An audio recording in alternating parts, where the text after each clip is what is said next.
पर से आपने कर चहेते कलाकारा उतना दूर से कहा रांची कहाँ से आना है? सिमडेगा सिमडेगा से आ गए और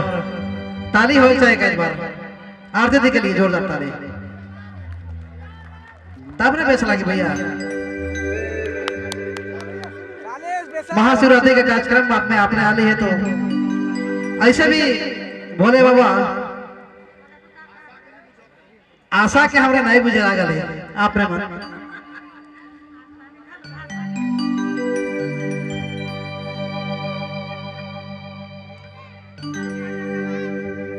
चलो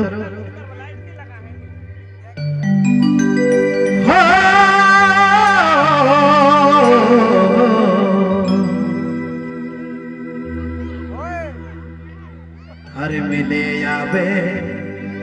रने हे रने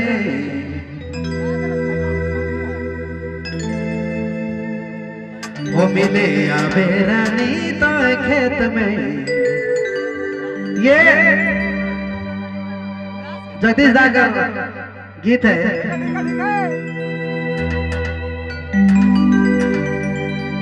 बेस लागे लेकिन कुछ देर बाद ही हम गाँव बुलाज दिस इज नागपुरी फोक कल्चरल मंच ही जहां जहां जबे गोरी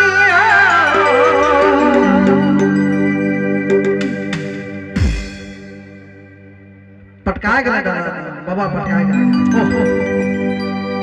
ही जहां जहां जबे गोरी हुआ चली मैंने छोड़बो तो अगर तो घाघरा चौक से आदर भी आ जाए तो हम नहीं छोड़बो ये गीत का प्रसंग है ही जहां जहां जाबे गोरी हुआ चली मैंने छोड़बो तो काले ये प्रसंग है उलझ दा काल है छोड़ो